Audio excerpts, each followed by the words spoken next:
Il était une fois, dans un lointain pays d'Orient, un charpentier nommé Ali Baba, qui vivait pauvrement avec son épouse.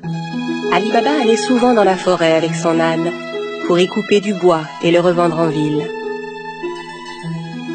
Un jour qu'il était allé chercher du bois dans la forêt comme à l'ordinaire, il entendit un bruit de galop. C'était un groupe de cavaliers qui se dirigeait tout droit vers lui. Et les hommes n'avaient rien d'aimable. Ce sont certainement des voleurs. Je ferais mieux de me cacher. Ali Baba cacha son âne derrière les buissons et grimpa à un arbre. Les hommes arrivèrent et s'arrêtèrent juste sous l'arbre. Ali Baba les compta. Ils étaient 40 exactement.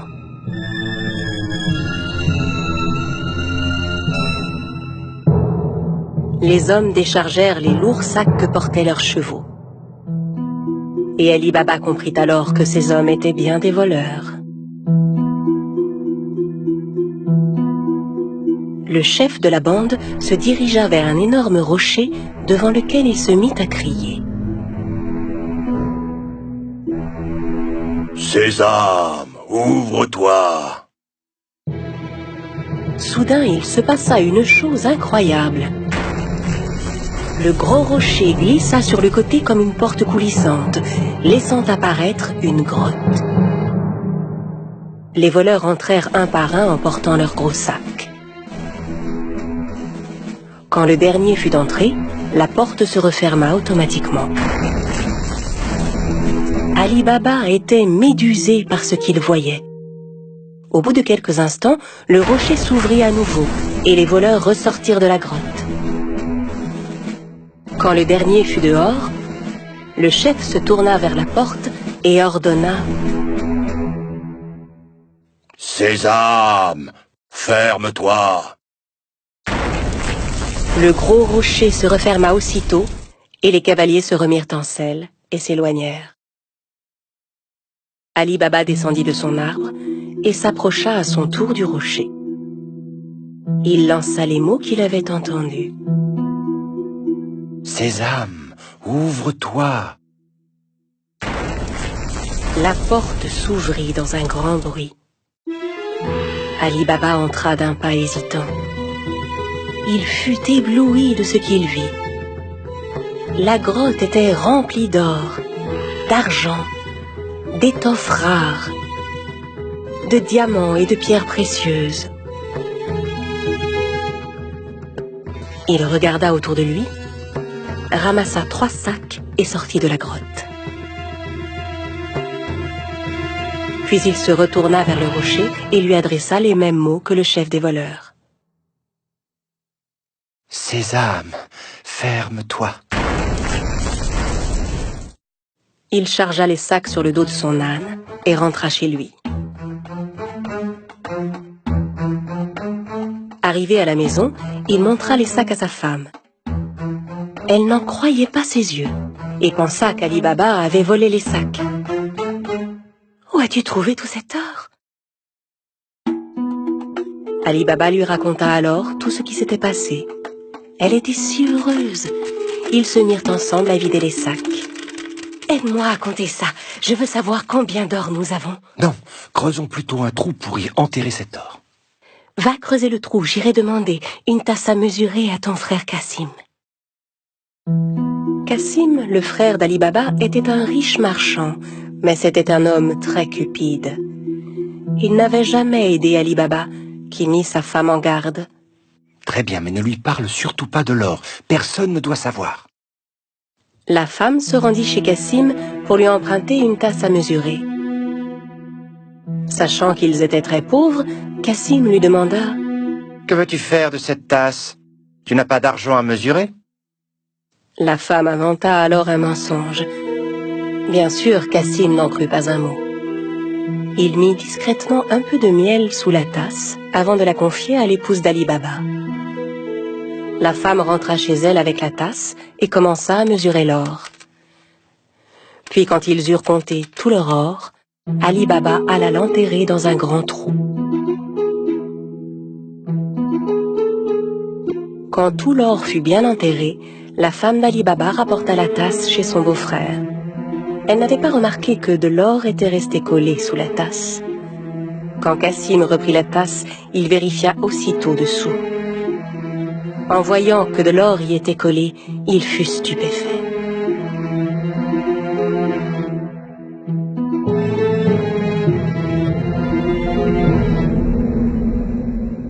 Je me demande où Ali Baba a pu trouver cet or. Cassim ne put pas dormir de la nuit.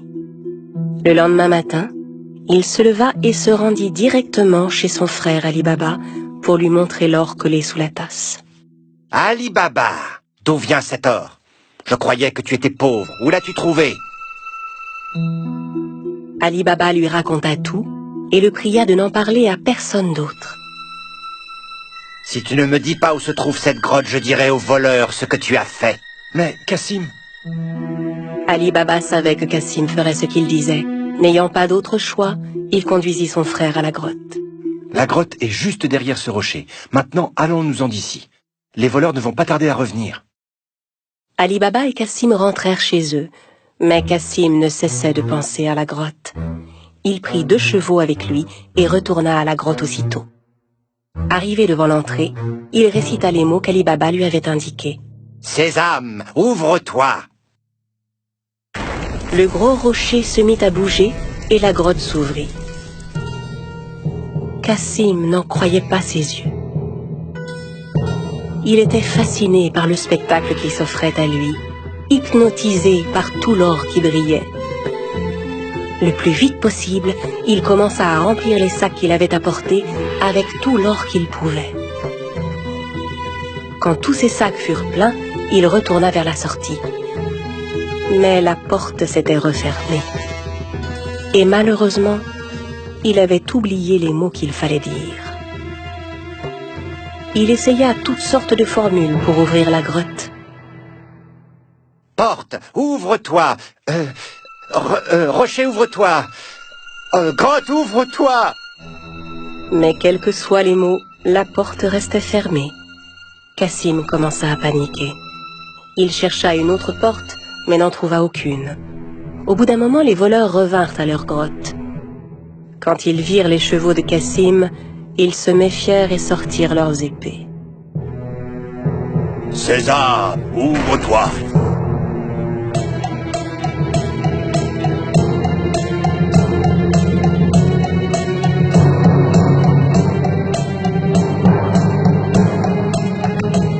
En entrant dans la grotte, les voleurs s'emparèrent de Cassim et le punirent sur le champ. « Alors c'est donc lui le voleur qui nous a volé notre or ?» À la nuit tombée, ne voyant pas revenir Cassim, sa femme commença à s'inquiéter. Elle courut chez Ali Baba pour lui demander son aide. Ali Baba aussi était inquiet pour son frère. Il retourna à la grotte et vit les 2 chevaux qui attendaient devant la porte. Il comprit alors que son frère était à l'intérieur et qu'il s'était fait tuer par les voleurs. Il retourna voir sa belle-sœur et lui raconta tout. Ensemble, ils décidèrent de n'en parler à personne. Au bout de quelque temps, Ali Baba et son épouse vinrent s'installer dans la maison de Cassim. Ils s'occupaient de son commerce et aidaient à le faire prospérer. Leur fortune ne cessait de croître. Dans le même temps, le chef des voleurs se rendait compte que l'or caché dans sa grotte ne cessait de diminuer de jour en jour. Il ordonna donc à l'un de ses hommes de vérifier s'il ne voyait rien de suspect. « Va en ville, cherche s'il n'y a pas quelqu'un qui serait devenu soudainement riche et dépensier depuis quelque temps. » En se promenant dans les rues du marché, l'homme vit Ali Baba qui payait ses achats avec de l'or. Il le suivit jusque chez lui. Quand Ali Baba entra dans la maison, le voleur marqua sa porte. À la nuit tombée, la femme de Cassim sortit pour donner de l'eau fraîche aux animaux. C'est alors qu'elle remarqua la marque qui était sur sa porte. Elle comprit que la marque n'annonçait rien de bon. Elle prit un pot de peinture et marqua toutes les portes du voisinage. Au petit matin, les 40 voleurs arrivèrent pour retrouver la maison d'Ali Baba. Incapable de distinguer la maison parmi toutes celles qui portaient des marques, Ils furent contraints de repartir. Mais le chef était bien décidé à retrouver Ali Baba. Il se déguisa et alla rôder du côté du marché. Il finit par retrouver Ali Baba et le suivit jusque chez lui. Quand il frappa à la porte, Ali Baba vint lui ouvrir. « J'ai fait un long voyage. J'ai rapporté des jarres d'huile d'olive. On dit que vous êtes le marchand le plus riche de la région. Peut-être voudriez-vous en acheter ?» Ali Baba invita le chef des voleurs à venir dîner le soir même, pensant avoir affaire à un marchand. Le voleur apporta avec lui 40 jarres d'huile d'olive chez Ali Baba. Ali Baba avait demandé à ses servants de préparer un bon dîner pour son hôte. Ali Baba proposa à son invité de passer la nuit chez lui, ce que, bien sûr, il accepta sans hésiter. Tandis qu'Ali Baba et le voleur étaient attablés pour dîner, la femme de Cassim voulut s'approcher des jarres d'huile d'olive pour voir. C'est alors qu'elle entendit des bruits étranges. « On sort maintenant ?»« Non, pas encore. » En entendant que c'étaient les voleurs qui étaient dans les jarres et non pas l'huile, elle comprit que c'était un piège. Elle alla aussitôt à la cuisine pour faire bouillir de l'huile. Puis elle revint verser de l'huile bouillante dans chacune des jarres. Les voleurs ébouillantés s'efforçaient de garder le silence.